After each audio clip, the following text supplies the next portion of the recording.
Hello, everyone, and welcome to another edition of Mormon Stories Podcast. I am your host, John DeLynn. It is February 20th, 2020, and I'm very delighted to begin what I think is a pretty important, few episode series on Mormon Stories Podcast.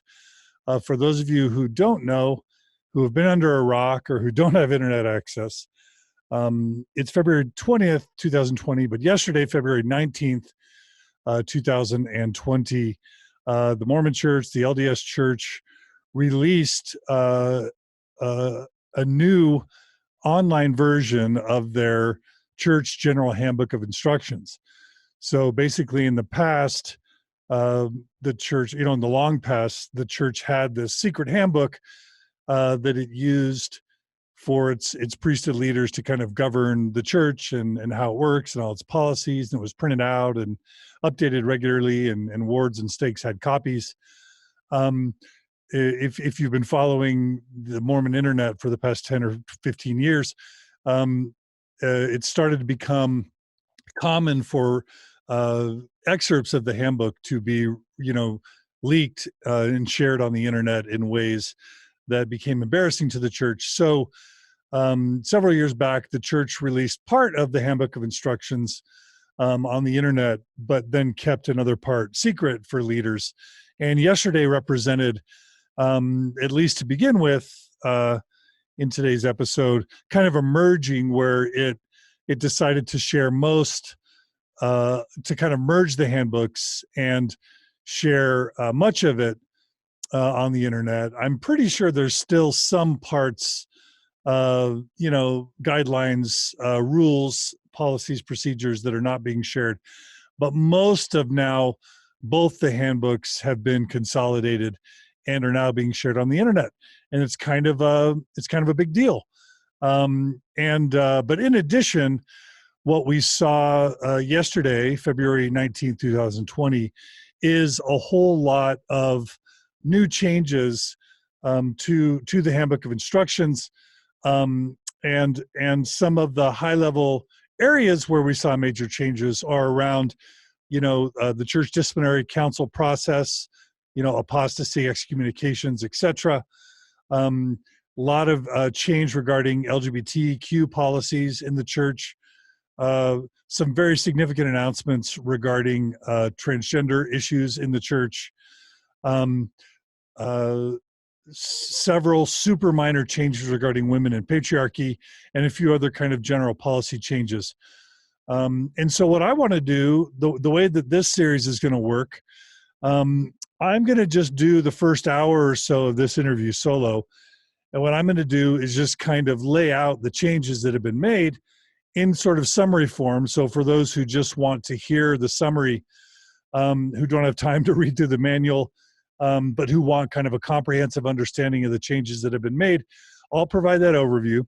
I'm not going to provide a ton. I'll provide some personal commentary, but I'm not going to go into depth on commentary. What I'm going to do is later today, I'm going to actually invite a panel, an all-star panel: Natasha Elfer Parker, marriage therapist, sex therapist; Gina Colvin, an amazing writer and activist from New Zealand. I'm going to have Anthony Miller, a super thoughtful, Mormon that follows what we're doing, and it's a friend. He's a friend of the podcast. Kyle Ashworth, a gay Mormon who has come on Mormon Stories in the past, and he runs an amazing podcast called Latter Gay Stories. Kyle's great. We're having him back. We're having Jana Johnson Spengler, who represents kind of progressive Mormonism, liberal Mormonism, active Mormonism. And then we're having Samantha Taylor join us for the first time. And Samantha identifies as a transgender woman, and she will kind of join us and also represent and share her feelings and perspectives on the changes regarding transgender Mormons. So that also, I'm also very delighted to have a bunch of people joining us live on Facebook right now. And as I'm reading through these general changes to the handbook, I would be thrilled to have those listening live share any comments or perspectives they have. And if anybody is really interested in joining us today, I'm happy to incorporate some of our live listeners into this conversation if they're interested. So just let me know if you are. So Jolene just asked if we're having someone who's transgender on the panel. And the answer is yes, Jolene, we are. Okay, so let's start reviewing the changes. This General Handbook of Instructions can be found on the internet. I want to include a link so that people know where.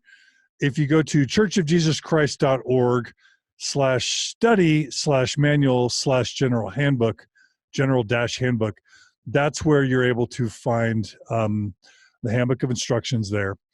And let's go ahead and dig in and just talk about some of the changes. So I think the biggest changes some of the biggest changes that were made to the Handbook of Instructions had to do with the church's guidelines, new guidelines around the disciplinary council process and apostasy. This is something that's obviously near and dear to my heart because I went through church discipline, and I also was charged with apostasy, and I was excommunicated. So I've been through that process. I know what it's like.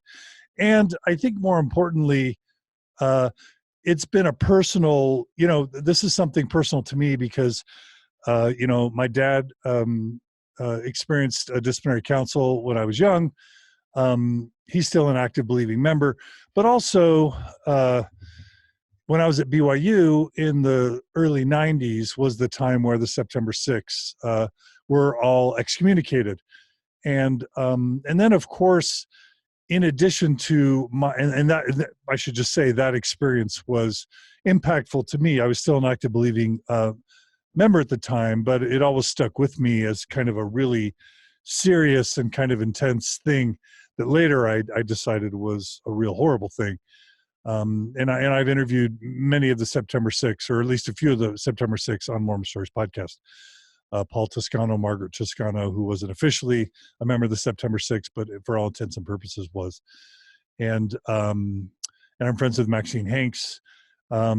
And I've interviewed Brett Metcalf, who was not September 6th, but came right after it.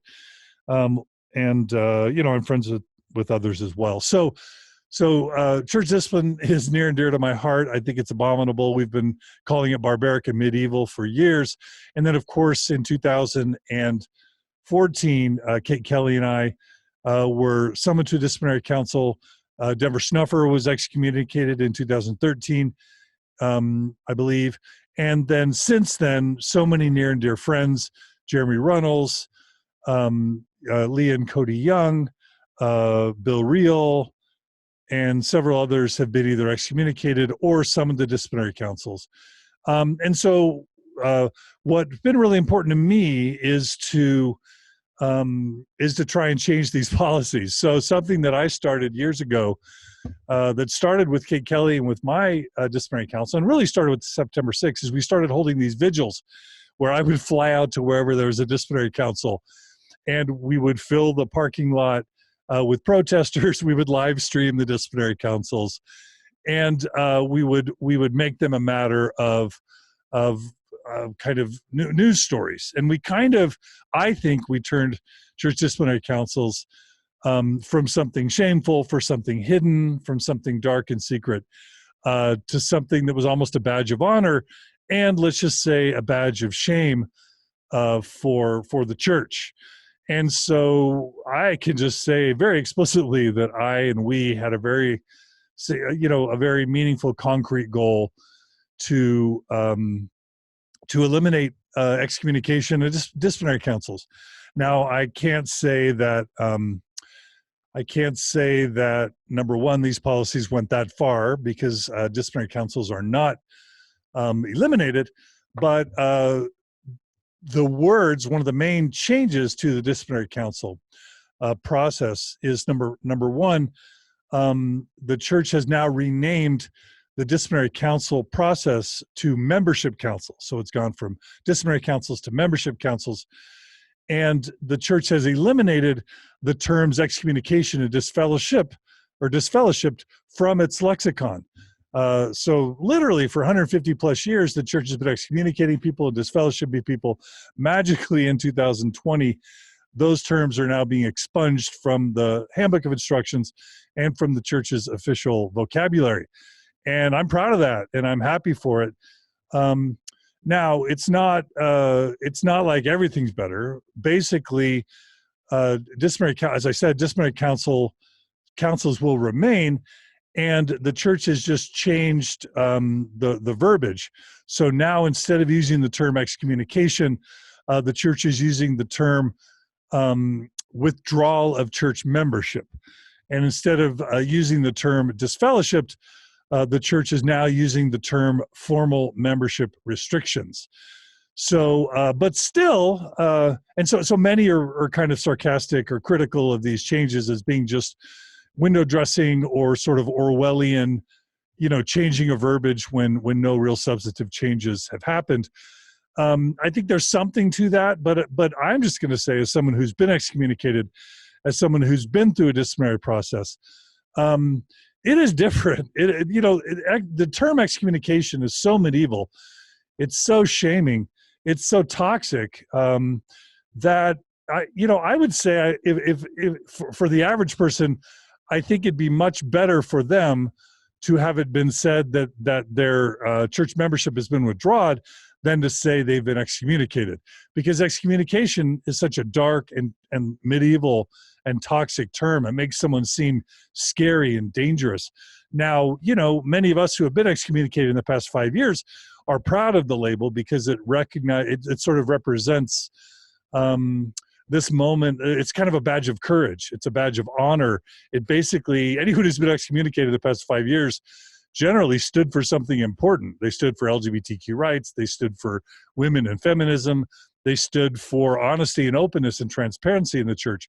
So people like Jeremy Runnels and Bill Reel and I would say Lori Lee Hall, who stood for transgender rights.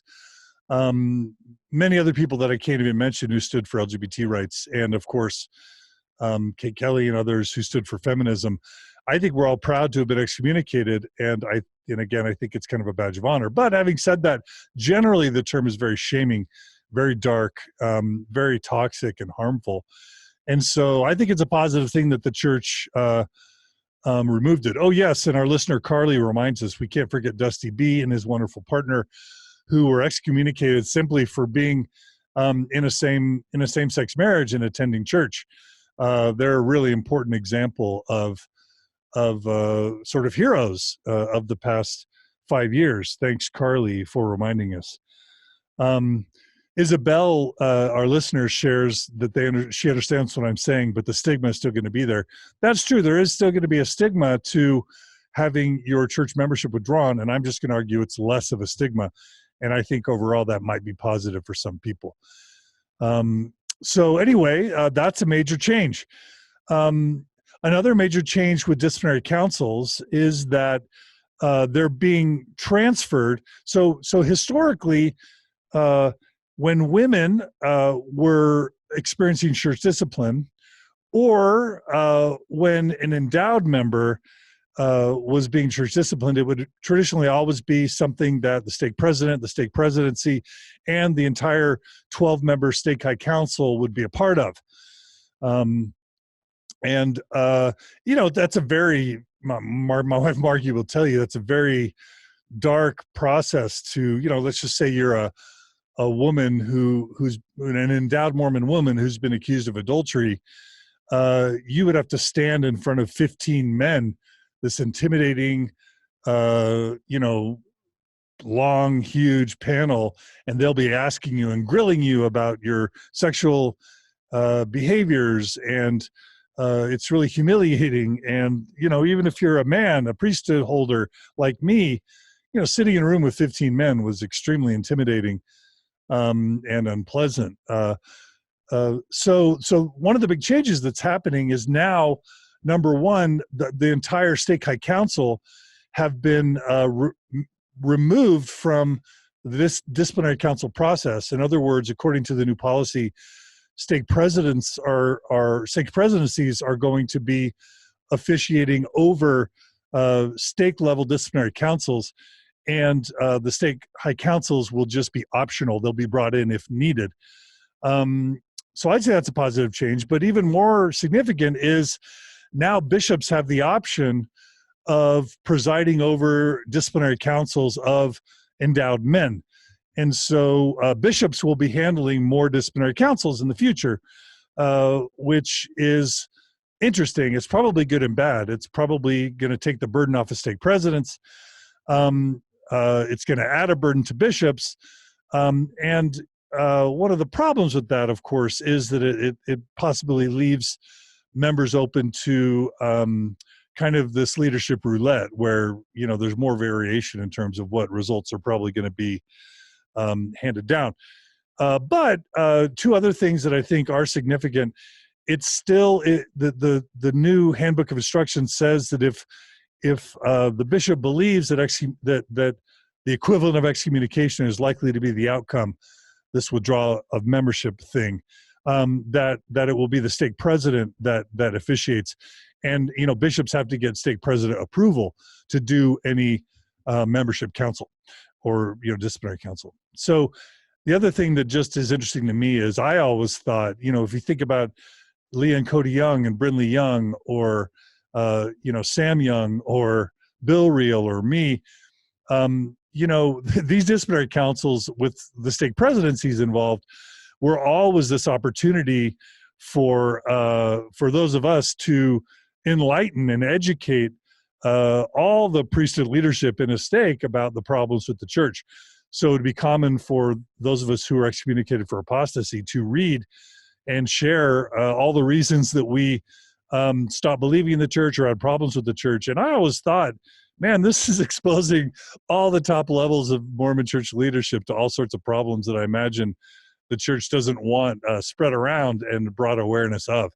And so it makes perfect sense to me that the church would cut out stake high councilmen from these terrible proceedings. I can also imagine that it was just a really laborious, tedious thing to schedule 15 men to be at a meeting. I'm sure that was a headache for bishops. And I should also add that, you know, according to the Doctrine and Covenants, the stake high council was supposed to be involved, where 6 represented, you know, took the position of being for the accused, and 6 were represented as being, you know, against the accused.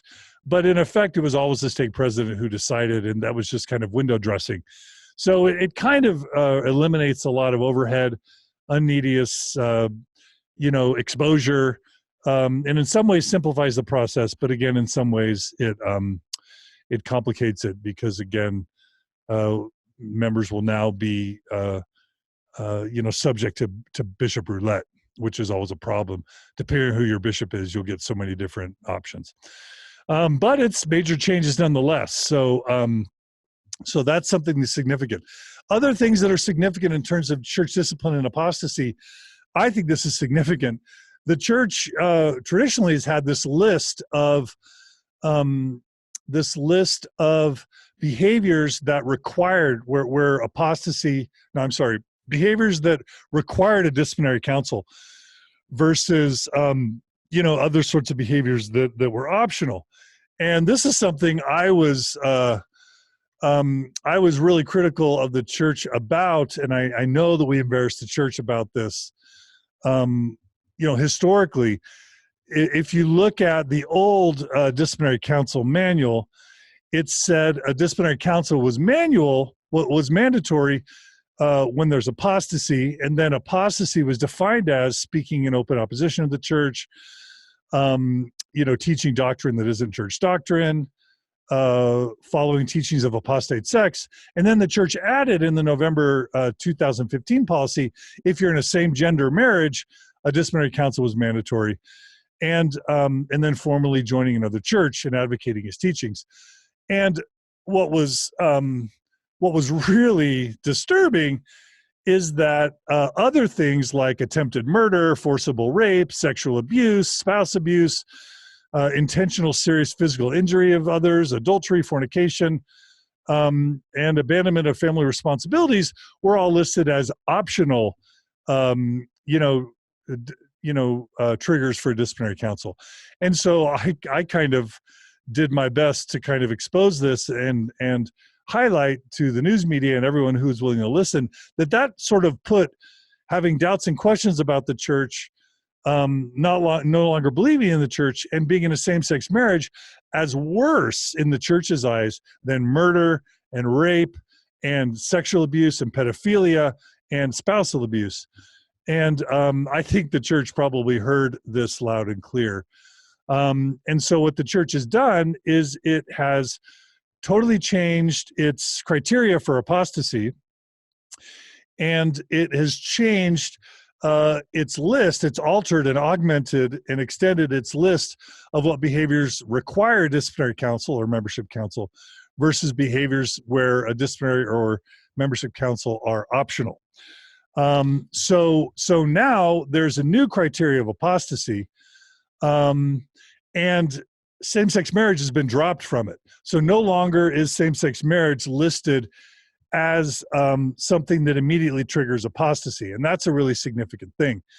And then also it's significant that apostasy is dropped from the list. So no longer is apostasy anywhere on the list of something that mandatorily triggers a disciplinary council. So in some ways, apostasy has been downgraded as not as bad as other things. And I think that's a victory. I think that's interesting. And then also, just as a side note, they added a few new additions to the criteria for apostasy. One of the criteria was showing a pattern of intentionally working to weaken the faith and activity of church members. So that's new.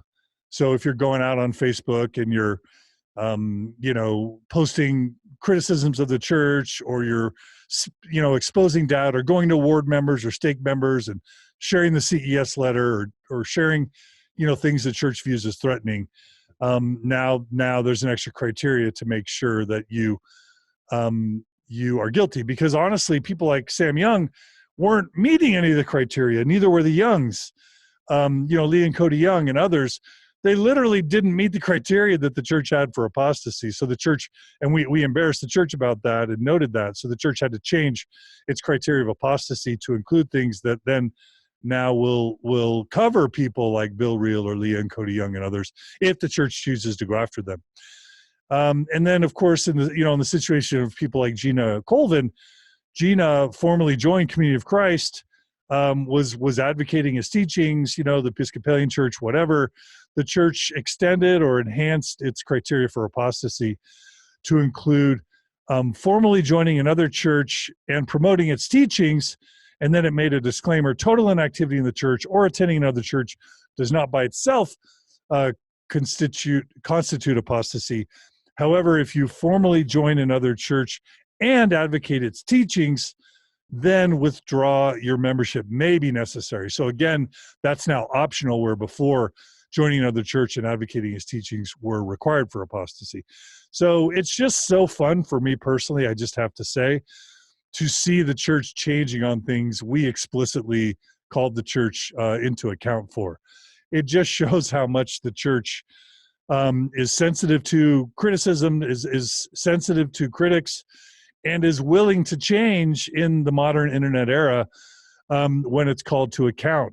And this is a point I've been making for some time now. It's as if internet critics and liberal and progressive Mormons and activist Mormons are becoming the prophets of the church, because we are literally now changing and amending and creating policy for the church. I'm also just going to say, obviously, everyone who objected to the November 2015 policy and expressed concerns about that and expressed outrage about that, that's obviously reflected now in these changes, to disciplinary councils, and specifically to same-sex couples now no longer having to be mandatory that they be excommunicated, which is a really big deal. Now, here is the list of behaviors that require a disciplinary council.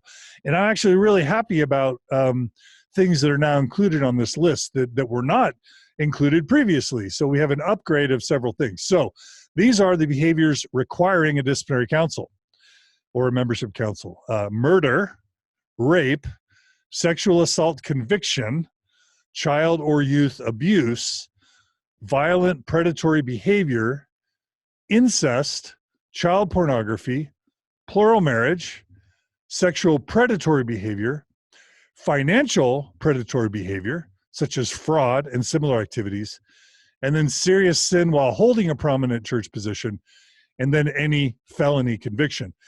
So, obviously, we're super thrilled that the church has finally decided that rapists, pedophiles, child abusers, people who commit financial fraud, people involved in child pornography, violent abusers, these people are now all required to have a disciplinary or membership council. This is huge, and it's egregious that these things have not mandatorily triggered a disciplinary council in the past, but we're grateful that the church has listened to our concerns and complaints, and they've made those changes. So I'm super happy about that. Now, here's an interesting thing. And by the way, people have noted that what's interesting about that big long list is that they're all things that pretty much are illegal. So basically the church is saying if you do anything illegal, you have a mandatory disciplinary council. In some ways that's brave, in some ways that's not, but it's certainly an improvement. And then now here are the things which wherein disciplinary or membership councils are optional or may be necessary. And this is a bit of a problematic list, because you tell me whether you think any of these items should trigger a mandatory disciplinary council. So here we go. Attempted murder is still optional. Sexual abuse is still optional. So the difference there is if you're convicted in a court of law of sexual abuse, then it's mandatory. But if it's sexual abuse among adults and you're not convicted in a court, then I guess it's mandatory. Assault and harassment, again, sexual assault and harassment are optional. Abuse of a spouse or another adult is optional. I don't get that. Why is spousal abuse or abuse of another adult optional? Adultery is optional. I'm okay with that. I'd be fine with that being done away with altogether. Fornication is optional. I'd be okay with that being done away with. Same-sex relations are now optional, and that's significant because it's an improvement over mandatory same-sex marriage. Cohabitation and civil unions and partnerships are now optional. So this is interesting because it's now putting basically homosexual behavior or homosexual sexual activity on the same par as heterosexual unmarried sexual activity, cohabitation, civil unions, etc. So in some ways that's good, in some ways that's bad. The biggest problem there is the whole ecclesiastical leader roulette. It's going to just depend on who your leader is as to whether or not you get punished for cohabitating, for having sex outside marriage, for just being a single person who's sexually active, or for being same-sex married. But at least it's kind of a level playing field. And one of the ways the church is going to be vulnerable is as in the future we expose the variability of who gets busted and who doesn't. But we'll cover that in the months and years ahead, and we'll see more changes as a result. Other things that are optional for disciplinary councils include, intensive or compulsive use of pornography that has caused significant harm to a member's marriage or family. So now all of a sudden, pornography use becomes a matter that makes disciplinary council possible. In the past, I don't know how much disciplinary councils have actually been triggered by the use of pornography, but now pornography, if it's significantly harmed the marriage of the family, becomes a candidate for a disciplinary council. I'm guessing it's just going to be membership councils where your full membership is somewhat in question, where you can't have a calling or you can't have a temple recommend or that sort of thing. The sort of equivalent of disfellowshipment in the past. Now I think pornography rises to the level of officially being a candidate for disfellowshipment. So that's interesting. And then, of course, other things that are optional or non-mandatory for disciplinary councils include robbery, burglary, theft or embezzlement, perjury, serious sin while holding a position of authority or trust in church or the community, any instance where serious sin is widely known, which is weird. Why does the visibility of someone's sin affect whether it's a mandatory or a non-mandatory disciplinary council? That's weird. And then it still has abortion, patterns of serious sin, deliberate abandonment of family responsibilities, including non-payment of child support and alimony. That's good. We're happy that disciplinary church discipline is included for that. Then sale of illegal drugs, and then other serious criminal acts. So those are all things that are optional. And I think you'd agree with me that it's kind of weird that there are a lot of those things are optional. Some of those things shouldn't have disciplinary councils at all. They're just sort of sins like other people's sins. Others should absolutely require a disciplinary council, like sexual abuse. What the heck? Attempted murder, spousal assault and abuse, robbery, burglary. Like, why is that not disciplinary council worthy? Mandatorily, and someone who's a deadbeat dad or mom and not paying their child support, or other criminal acts. So anyway, and then I should just say I'm very happy to see the church elevating financial fraud as a problem. Because obviously the church is rife with financial fraud, and it's been a problem for many, many years. And it's nice to see the church kind of elevating that. So that's my review of apostasy and disciplinary council changes. We'll have a panel on later tonight to discuss more of those things. So stay tuned. We'll have Natasha Alford Parker, Gina Colvin, and others. That'll be good. Now let me move on to changes regarding LGBTQ members. So first and foremost, it's interesting that in the new General Handbook of Instructions, the church is sort of moving away from the label same-gender attraction, which was always confusing. Nobody even knows what that means.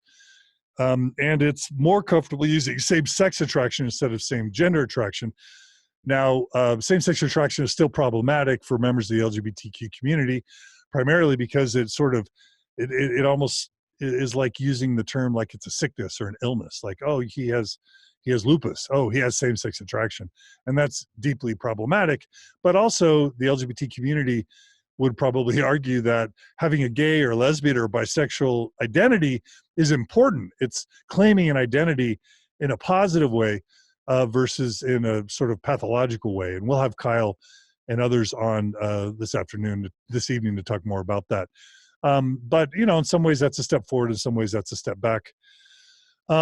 Same-sex sexual activity, as we mentioned previously, is now kind of placed on the same level as extramarital heterosexual sexual activity. Both are frowned upon now.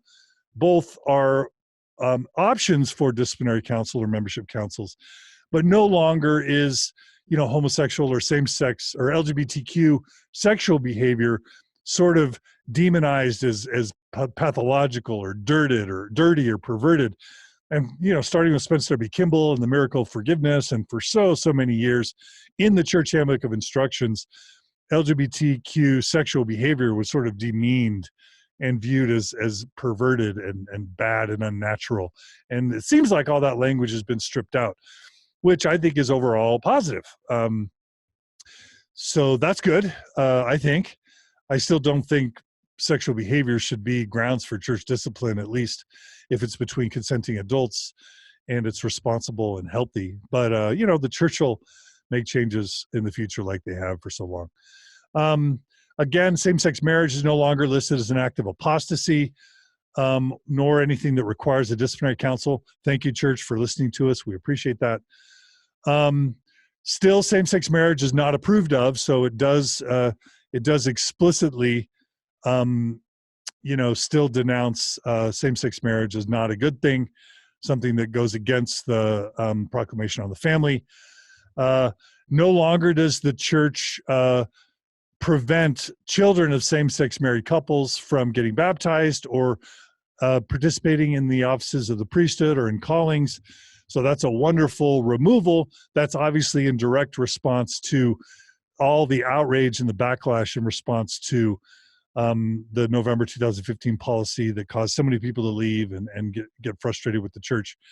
Also, the children of LGBT same-sex married couples are no longer required to denounce their parents' marriage once they turned 18 and were able to get baptized. And again, thank you, church, for listening to our complaints about that. We appreciate it. I call this grassroots or bottom-up revelation. And in some ways, the critics and the activists are running the church. And that's great. Honestly, kudos to the church leaders for listening to its members and responding accordingly.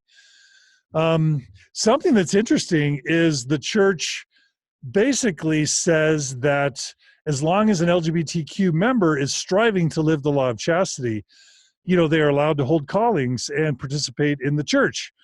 And as long as they can say that they feel like they're worthy to do so, and that's positive. Now, there is still, we're going to talk about this evening. What this is starting to introduce is a pathway for LGBTQ couples to participate in the church in some meaningful way. They're welcome to attend now. They won't necessarily be excommunicated. A shout out to Dusty B and his partner, and, a sad sort of acknowledgement of all the same-sex married couples who have been excommunicated. Will they be pardoned? Will an apology be offered? We don't exactly know how the church is going to deal with the fact that in the past, these couples have been excommunicated. But it seems like, one of the problems has been that same-sex married couples, in some wards have been allowed to participate and even have callings, and then in other wards they've been excommunicated, and that's not consistent. So this seems like a pathway now for same-sex unions or same-sex married couples to be welcome in the Mormon Church and to participate, and for LGBTQ gay members to participate in some ways. Who knows what striving to live the law of chastity means? Who knows how much Bishop Roulette will allow variability there? Maybe there'll be LGBTQ members who date and even engage in some sort of sexual behavior, but as long as they ride that line and they define sex in certain ways, they'll be able to be worthy and hold a calling and go to the temple. That's clearly how it's been working and will continue working going forward, even at a greater accelerated pace. But this seems to be the church opening up a pathway for gay, lesbian, bisexual members to participate meaningfully in the church, which is a positive thing. It does introduce a notion of a caste system, which basically, now that the church is sort of starting to have this status of sort of membership restrictions, formal membership restrictions, it basically now is going to be setting up the system where you're still welcome at church, but you're in this category now of, can't have a temple recommend, can't, hold certain callings, or maybe can't exercise the priesthood. And that's going to be this sort of middle ground that LGBTQ members and possibly non-believers and others live in. And we're going to talk more about that with Anthony Miller and others this evening. So stay tuned, but it's overall positive, I think. One final thing I'm going to note, and Jonathan Hunter has asked me to talk about this, on the same day that the church released its General Handbook of Instructions, it changed its policy for BYU students in the Honor Code. So basically in the past, recently the BYU Honor Code had explicit verbiage around homosexual behavior and how it's prohibited for BYU students, and displays of homosexual behavior are prohibited for BYU students. Now, any language about homosexual behavior has been removed from the BYU Honor Code, and it just talks about living the law of chastity, etc. So, LGBTQ BYU students are celebrating this as a victory, basically where they're feeling like possibly they'll be allowed to date as long as they sort of ride that same line that heterosexual dating couples at BYU ride, which is obviously very fraught because there are all sorts of sexual behaviors we know that happen at BYU that really count as sexual behaviors, but because it maybe doesn't officially count as intercourse or intercourse in a certain way, then BYU students are able to sort of say they're living the honor code and remain students at BYU. We all know that game that's been played for a long time. And if you don't understand what I'm talking about, just Google the word docking and BYU and sex or sexuality, and you'll learn some very interesting things about ways that BYU students kind of work around the honor code and the law of chastity.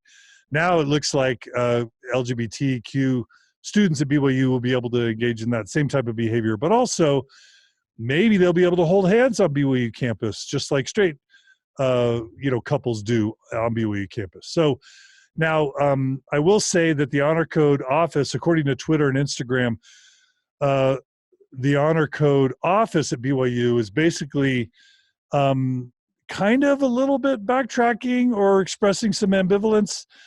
They came out with a statement or two that's basically said, yes, we've changed the honor code, but there's been no changes in terms of what's expected.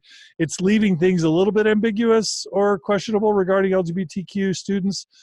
So we don't know exactly whether there's going to be some steps back after this step forward. But it seems like a positive step for LGBTQ students at BYU, and it's definitely being heralded as a positive step. So that's good. Zeth, one of our listeners, writes, the loopholes are gross, no pun intended. Again, if you want to Google something fun or disgusting or troubling, look up poop hole loophole and BYU or Christians. It's basically a name, euphemism for engaging in Christians or Mormons engaging in anal sex so that they can say that they're living the law of chastity or living chaste lives, because it's not penile vaginal penetration. I don't mean to be so explicit, but this is a real thing. It affects BYU students, and so we're talking about it. Lila Tuller just joined us, an amazing interview I did recently. Hey, Lila, you're awesome. Thanks for joining us. We love you. Hope you're doing well. Okay, so that kind of summarizes the changes regarding LGB Mormons. I shouldn't have said LGBT Mormons. I should have said LGB Mormons.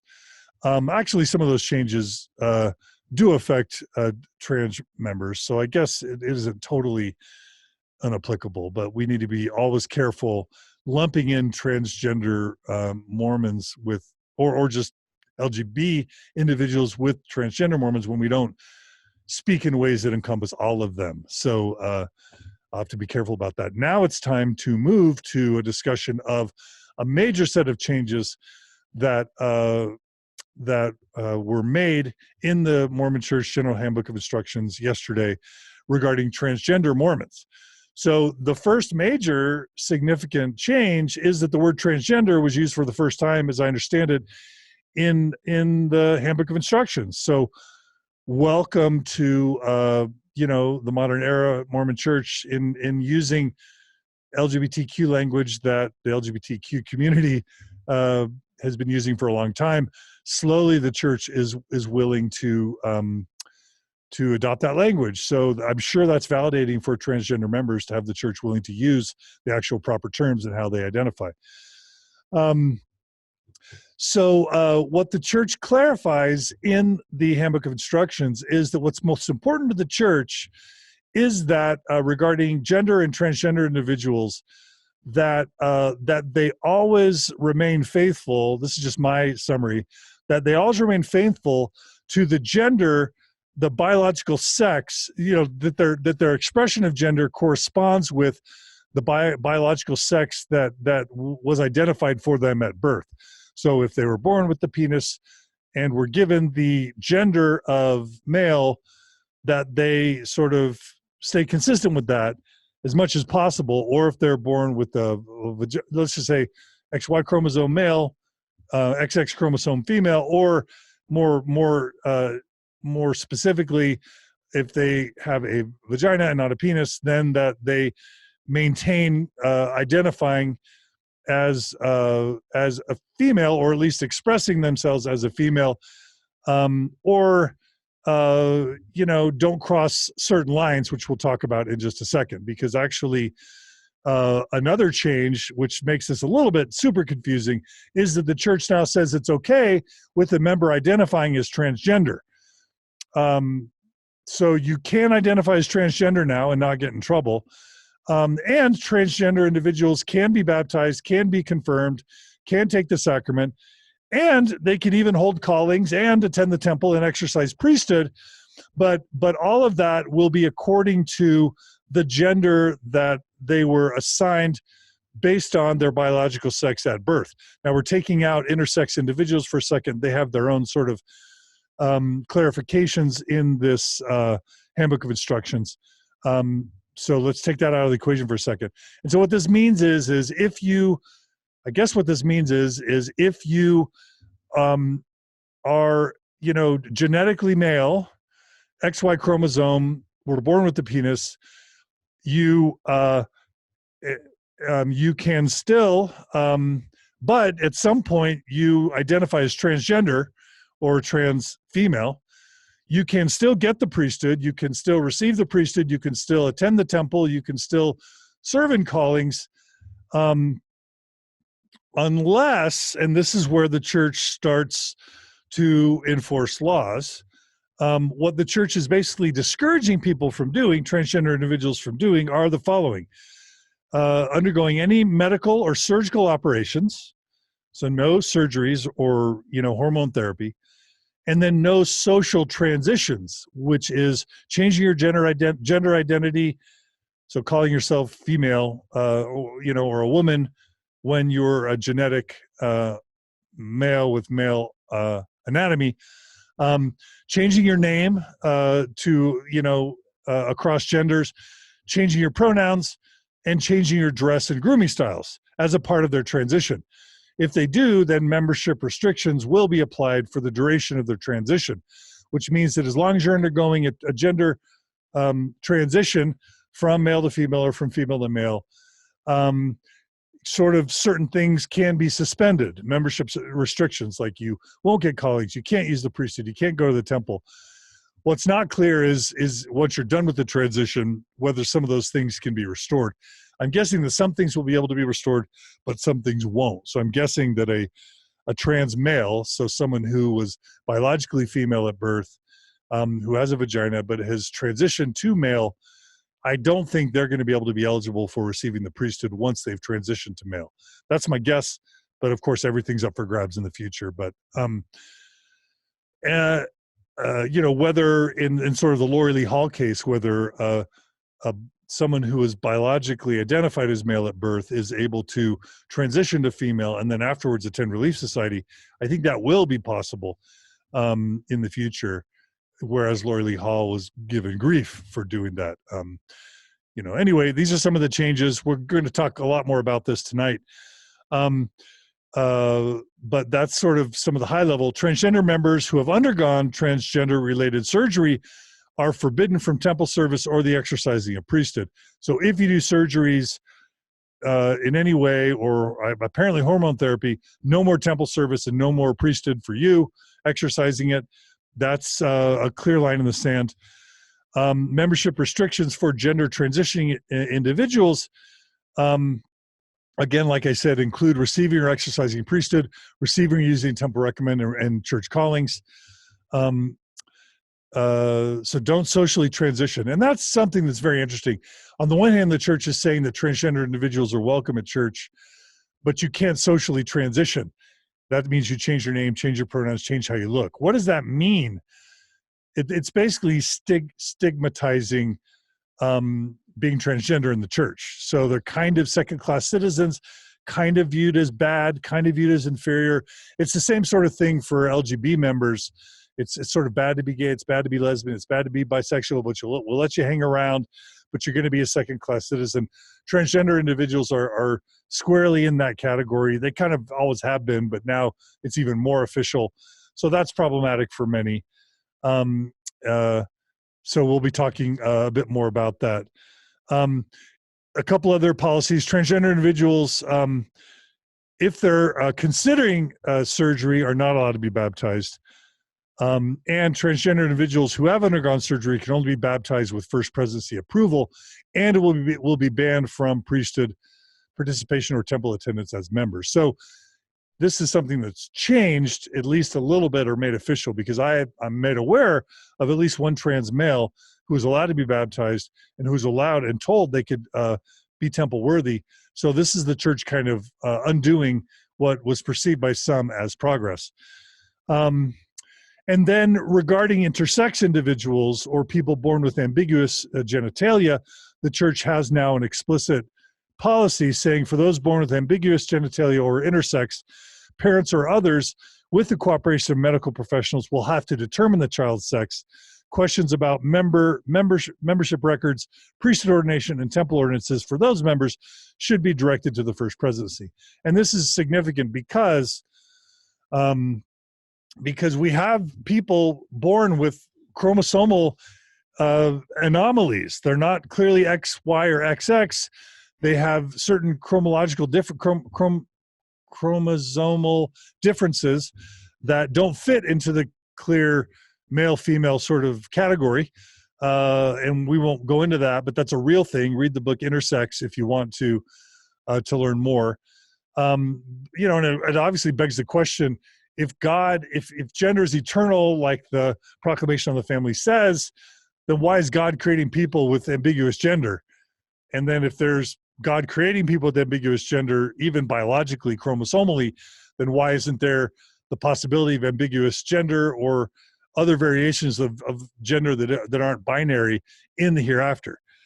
So this is all stuff we'll talk about tonight. We're going to have a representative of the transgender community join us, and they can talk about this. She can talk about this a lot more intelligently than I can. But I'm doing my best here, and I just want to acknowledge my lack of education, lack of expertise in this area. I'm trying to learn. I'm doing the best that I can. But I will keep learning. And one thing that's interesting at the end of the transgender section, the church adds, note at the end, the church adds, quote, some content in this section may undergo further revision. I would say a lot of the content in this section will undergo significant further revision in the future because the church is always changing. We'll talk about that more tonight. I'll just read Lila Tuller's comment. The church is painting themselves into a corner. They need to stop with all the rules. Just accept everyone and let people decide who they are. No restrictions. That's true. Amy adds, that's exactly what they're doing, stigmatizing, and that's so true. And what we just see, the Handbook of Instructions is just one perfect example of the church evolving over time on so many issues, whether it's birth control or adoption or suicide or a million different things. The church is just changing, and the Handbook of Instructions just proves that, and sort of calls into question the extent to which God leaves the church and what it means for the church to have divine authority and prophetic guidance when they're just so behind the times and so wrong on so many issues. We'll be talking about all of that tonight.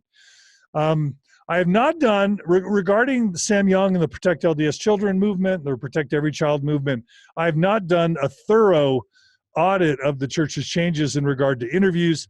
Certainly in recent years, thanks to Sam Young, the church has allowed parents to be in interviews with minors, whereas in the past that wasn't explicitly noted in the handbook. That was added to the handbook previously, so that's not new, but that continues in the Church Handbook of Instructions. And something that's really frustrating for me, which isn't a change, which is a change many of us were calling for, is that the church still does not require bishops and stake presidents to immediately notify the police or Child and Protective Services when the bishops or stake presidents are notified of sexual abuse of children. The church is still hiding behind these ecclesiastical or clerical exceptions, and instead bishops and stake presidents are encouraged to call the Curtin and McConkie hotline, or the abuse hotline, where they're counseled to basically protect the church's legal legal interests first and foremost, and there's sort of a nod to also providing services for the victims. But we all know in the past that's really just been a hotline to protect the church's legal rear ends. And we just know so many instances where the Kurt McConkie and church leaders have told members not to go to authorities, and in that way have protected abusers at the expense of abuse victims, and prevented and allowed abusers to continue abusing in other situations, much like the Catholic Church did for so long. So deeply problematic that the church is not willing to just do what all healthy and natural people are doing these days, which is call the police, call Child Protective Services when you know that a child or even a spouse is undergoing sexual abuse. So we're disappointed that the church hasn't done that. All right, going to women and the patriarchy. Basically, there are some super minor changes that affect women in the patriarchy. One that I thought was interesting is young Mormon men are encouraged to serve missions explicitly in the handbook. Young Mormon women, it basically has disclaimers for that, saying when they desire, they may be recommended to serve missions. So why the differential verbiage? Why isn't it just all young men and women are encouraged to serve missions? Again, for some reason, there's different verbiage for young Mormon women. It's only when they desire, and then they may be recommended. So that's interesting. I'm sure the feminists will prefer that be changed over time. I do, and I'm sure others do as well. One thing noted by Jana Reese, which I think is worth noting, is the church has softened its stance on surrogacy, on surrogate births. The church still discourages surrogate births, but now sealing the surrogate child to parents no longer requires first presidency approval. So in the past, if you had a child through surrogacy and you wanted that child sealed to you, you had to get first presidency approval. That's been removed. And the sternly worded prohibition of surrogacy has been moderated over time, and will likely continue to be moderated over time, like contraception and suicide and other sorts of things. So that's an interesting thing that affects women reproductive situations and rights. The Mormon Church still totally and officially believes in eternal polygamy. You know, this was troublesome, the language where a man can be sealed to multiple women if his first wife that he sealed to either dies or they get divorced. The man can continue being sealed to multiple women, even if that sealing isn't canceled, and even if he's already sealed. So a man can continue to be sealed to multiple women, much like Russell M. Nelson, much like Dallin H. Oaks. So in that sense, the church absolutely still believes in polygamy and practices polygamy. And if you don't believe me, just read section 132 of the Doctrine and Covenants. But for women can only be sealed to a second man if their first sealing is canceled. So women cannot be sealed to multiple men. If a woman is sealed to a husband and the husband dies and then the woman takes on a new husband, she's not allowed to be sealed to the new husband, just like, in the same way that men are allowed to be sealed to new wives. And if a woman gets married to a second husband and wants to be sealed to that second husband, the first marriage must be canceled before the woman can be sealed to the new husband. So total polygamy still endures in Mormonism. We're still a polygamous church. Anyone who denies it is lying. And of course, that's weird because the church opposes polygamy in its practice today, but still practices it. So super weird. They don't renounce D&C 132. That's a problem. All right. One other change is that the church is trying to make a nod to feminists by making assertions about priesthood power and participation in priesthood power and authority, even when women don't specifically hold the priesthood. So I'll read the actual quote. All Latter-day Saints, regardless of gender or church assignment, exercise delegated priesthood authority when they are given formal service opportunities in their congregations. quote, all church members who keep their covenants, women, men, and children, are blessed with God's priesthood power in their homes to strengthen themselves and their families. And of course, only men and male youths, however, can be ordained to priesthood offices. So this is sort of a step more towards giving women the priesthood.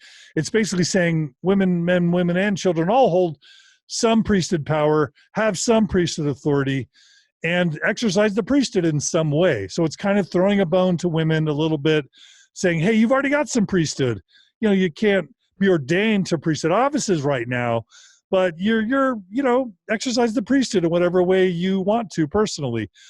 I don't know how many active Mormon feminists feel good about this change, but it's definitely a step forward in throwing a bone to women and feminists. So thank you, ordained women, and all the progressive Mormon feminists who helped make this possible. And then finally, one change regarding women is the church makes a bold step and openly, explicitly condemns female genital mutilation, a practice not uncommon in certain parts of the world, specifically Africa, where the church operates. I'm happy that the church makes this assertion. I don't know if it's going to have political implications for the church in certain African countries.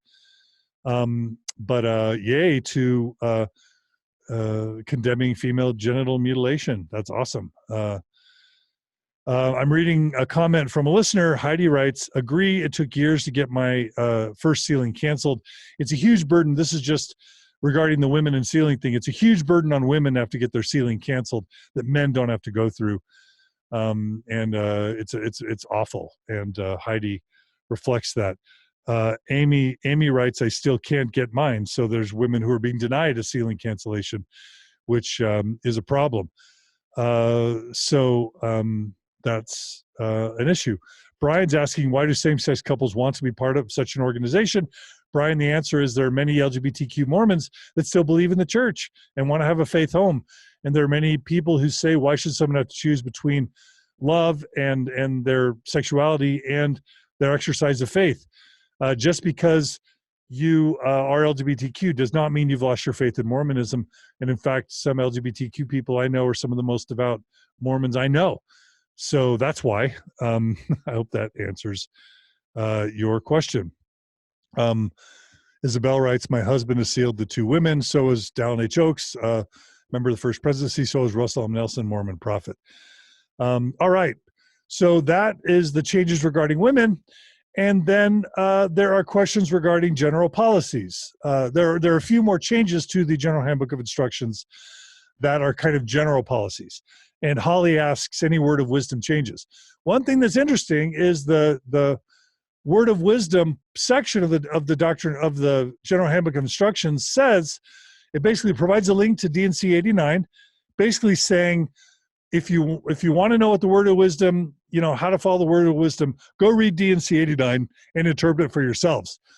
It offers no clarification other than it says that no coffee and tea are allowed and no illegal drugs and no harmful or habit-forming substances except under the care of a competent physician.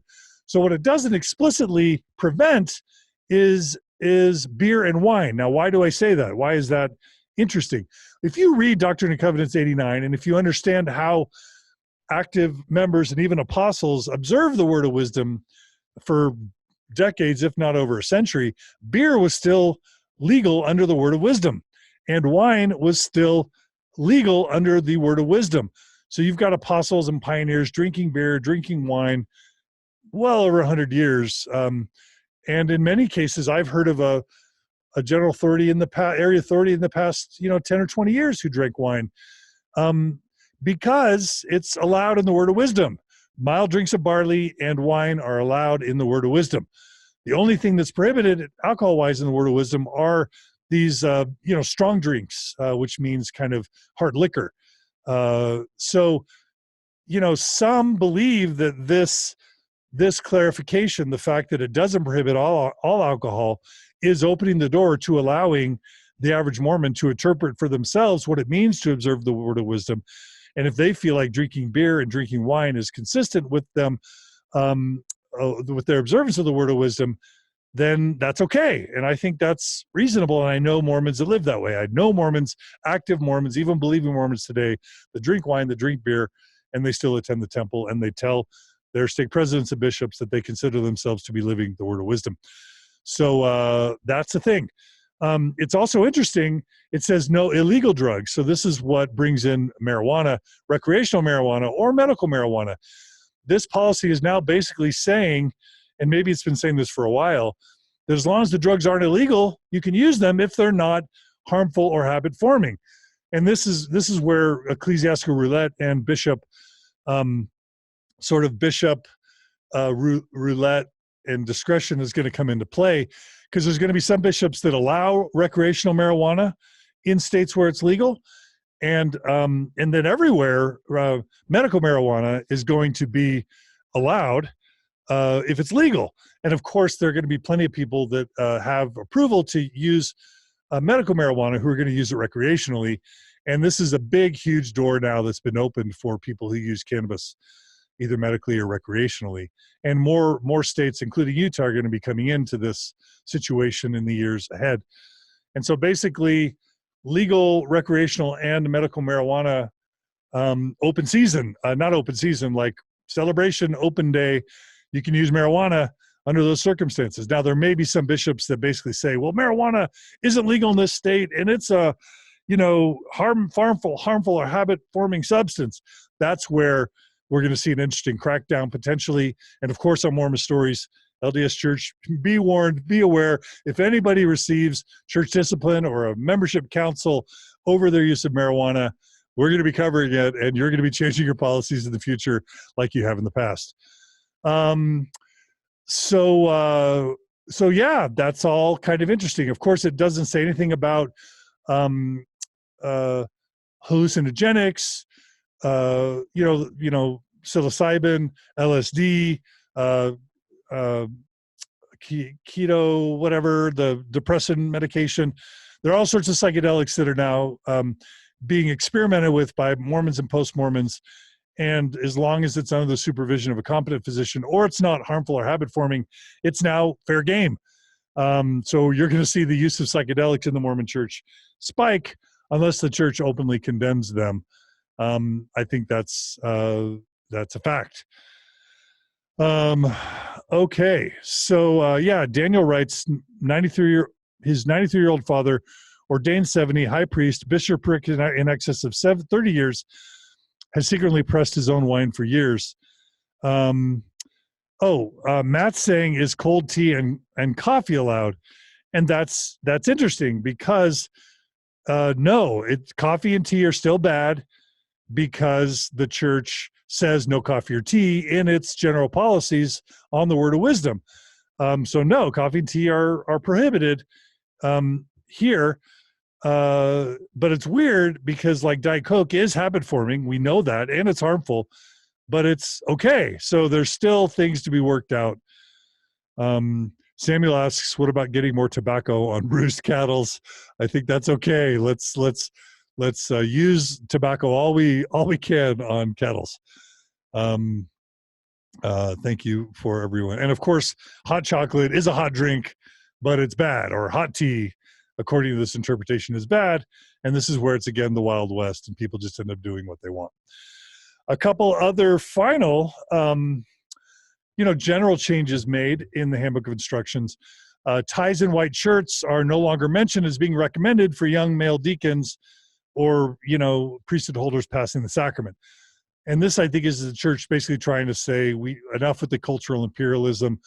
Let's stop enforcing IBM American corporate sort of dress code on the world. Let's just have beautiful cultures allow their male youth to express their respect for the Sabbath in whatever way is appropriate locally, and they can, bless and pass the sacrament accordingly. Colored shirts are now fair game. Why not?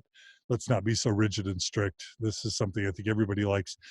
And it's interesting that now it's codified. It's always been this cultural thing that when you pass the sacrament, you receive the sacrament with your right hand, you take the sacrament with your right hand, and you pass it with your right hand.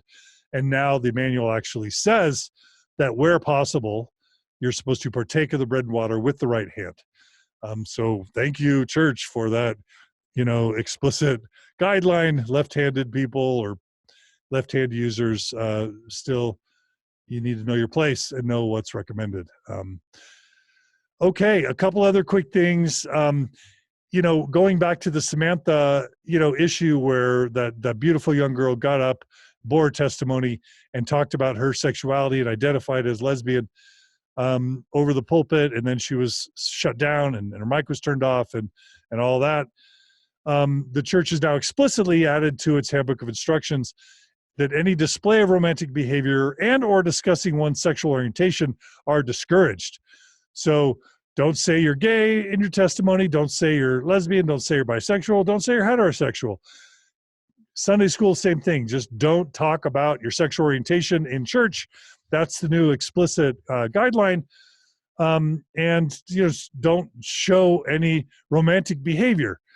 So no kissing, I guess, at church. And of course they mean no gay couples kissing, but certainly but also no heterosexual couples now can display any romantic behavior. So one big question mark about this is, will, gay couples be able to put their arms around each other or hold hands in church? Will that be considered romantic behavior or not? And then if so, what's good for the goose? Is it good for the gander? Can straight couples put their arms around each other or hold hands? Or is that also considered romantic behavior? This is going to be another thing that we'll see future changes about. So that'll be interesting. Also, the church codified, its recent efforts to reinforce or persuade members and media to not use the term Mormon, to not call it the Mormon Church, and to refer to the church by its full name instead of using shortened terms like LDS or Mormon. So that's all now codified. Obviously, they're jettisoning all their investment in the I'm a Mormon campaign. When they do that, so many people think this is obnoxious. And of course, we expect when Russell Nelson dies, that potentially this Mormon thing is going to change, and we're going to go back to it being okay to use the term Mormon, because it's so ridiculous to not be able to say the word Mormon, and for people to be able to refer to the church as the Mormon Church, and for people to have to use this excruciatingly long name whenever referring to the church. We'll see how long all that Mormon stuff lasts, but now it's been codified in the Handbook of Instructions.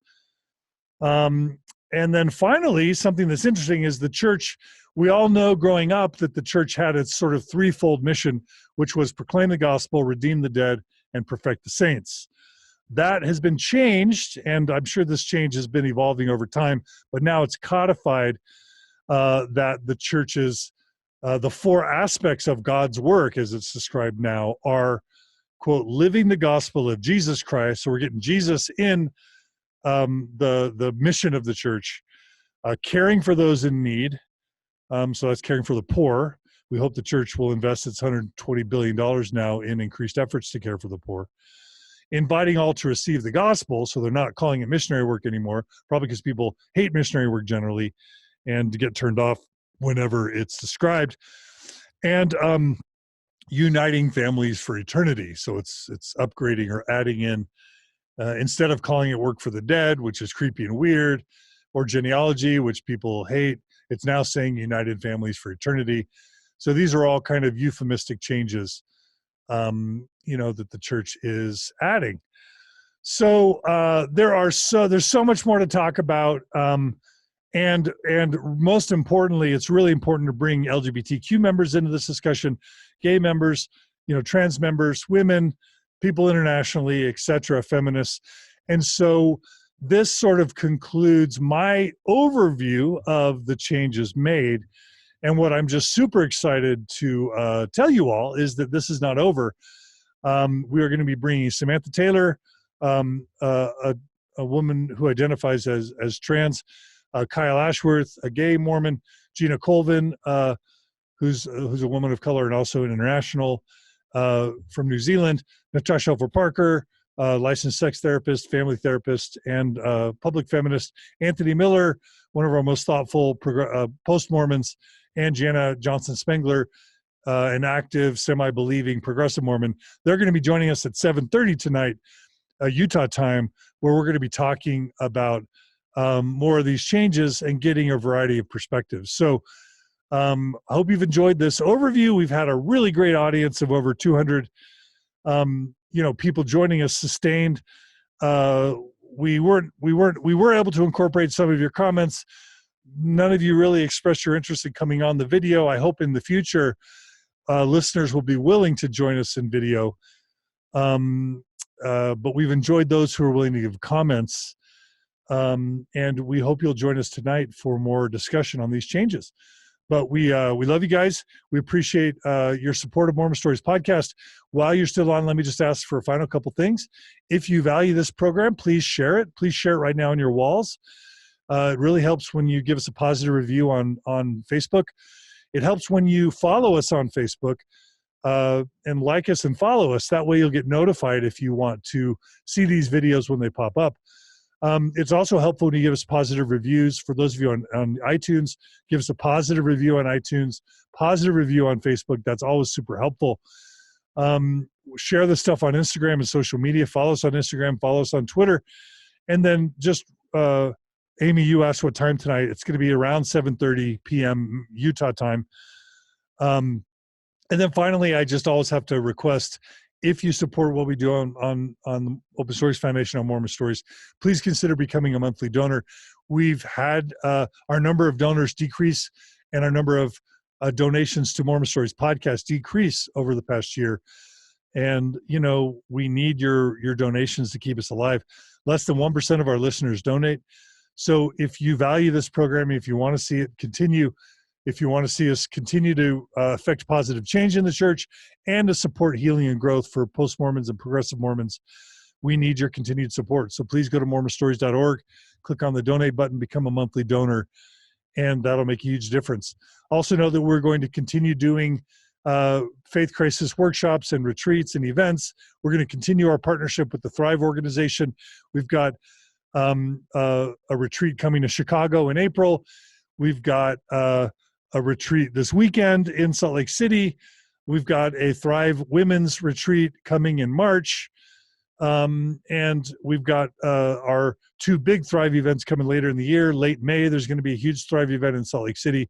And of course, a big Thrive event in November, plus other workshops and retreats coming in the months and years ahead. Plus, Natasha Elfer Parker is doing weekly faith crisis free workshops at our Thrive Center in Salt Lake City Holiday on each Wednesday night. And of course, you can join or create a local Thrive community if you're looking for a support group to meet with to help you through your faith transition. You can go to thrivebeyondmormonism.com to create or join a Thrive support group to find out about Thrive events, and you can go to mormonstories.org/events to find out about upcoming events in your area. Isabel asked, can you donate through Smile Amazon? Absolutely. Look for Mormon Stories Podcast or the Open Stories Foundation. All your purchases through Smile Amazon go to the Open Stories Foundation, or a percentage of them do. So please donate to us through using Smile Amazon. That's a great thing. Sherry's asking what Thrive means. Thrive is an initiative that's not officially affiliated with the Open Stories Foundation, but it's separate, but it's an organization dedicated to healing and growth and community for post-Mormons. So there's no organization that's basically saying, hey, if you leave the church, how do we help you heal and grow and thrive and find friends and find community and get inspired and learn? That's what Thrive is. So if you go to thrivebeyondmormonism.com, you can join local support groups to meet with other post-Mormons, to make friends. You can attend our annual Thrive groups. We have regional Thrive groups popping up. We had a great Thrive Arizona. There's Thrive Sacramento that's in the works. There are other regions that want Thrive regional activities.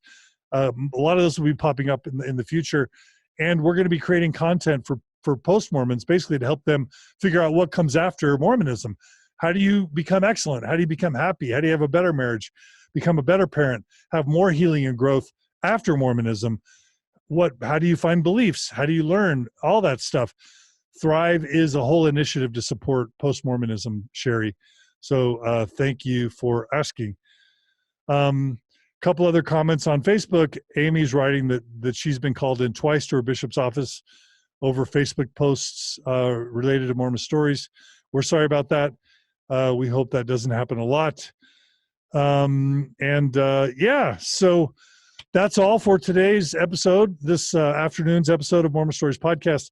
Please check back in the weeks and months ahead for more episodes. And again, join us tonight, 7:30 p.m. Utah time, and online later for a panel discussion of these recent changes to the LDS Church General Handbook of Instructions. Take care, everybody. You're awesome. And we hope to see you again very soon on the future episodes of Mormon Stories Podcast. Take care.